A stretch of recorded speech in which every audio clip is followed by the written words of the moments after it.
Kobaran api kembali terjadi di TPA Cikolotok, Purwakarta, Jawa Barat pada Minggu siang. Api kembali membesar di TPA Cikolotok, Purwakarta, Minggu pukul 12 siang. Tiupan angin, cuaca terik, dan banyaknya bahan yang mudah terbakar semakin mempercepat luas areal TPA yang terbakar. Kebakaran di TPA Cikolotok berpindah ke bagian barat laut setelah 4 hari sebelumnya kebakaran terjadi di bagian timur dan selatan TPA.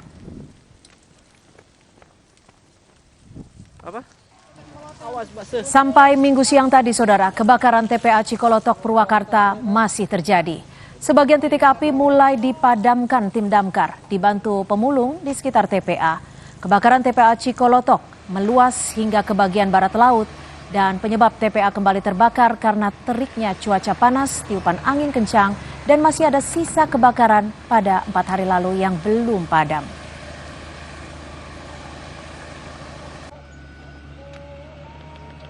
Sementara di Lampung, saudara, hari kedua kebakaran di tempat pembuangan akhir Bakung, Teluk Betung, Barat, Bandar Lampung. Petugas masih melakukan pemadaman api. 3 eskavator diturunkan untuk mengurai bara api di tumpukan sampah agar tidak menjalar ke titik sampah lain.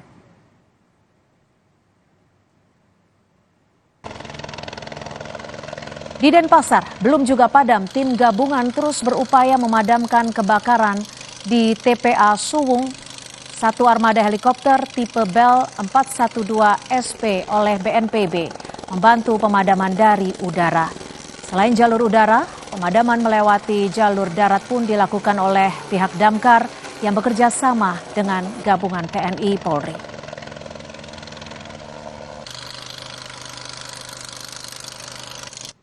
Puluh warga terdampak kebakaran di TPA Suwung, Denpasar, Bali mengungsi di kantor Lurah Serangan. Mereka ditampung di ruang pelayanan kantor Lurah Serangan dan seluruhnya dalam keadaan sehat. Pemkot dan Dinkes Denpasar sudah memasok makanan dan obat untuk pengungsi korban terdampak kebakaran TPA Suwung. Tadi malam ya, sampai tadi malam jam 9 nambah lagi menjadi 63 ya jiwa. Nah, jadi pengungsi ini ya karena kena asap keadaan ya, di TPA dia bisa cepat reda, bahkan tidak ada lagi kebakaran ya, dan bisa kembali ke tempatnya masing-masing warga pengungsi.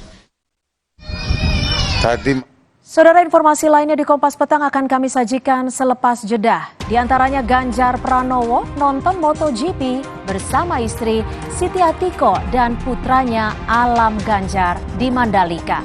Soal nama cawapres, Ganjar menyebut sudah ada tapi masih rahasia.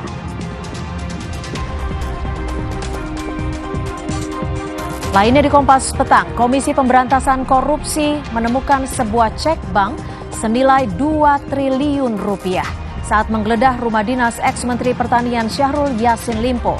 Barang bukti ini kini didalami oleh KPK.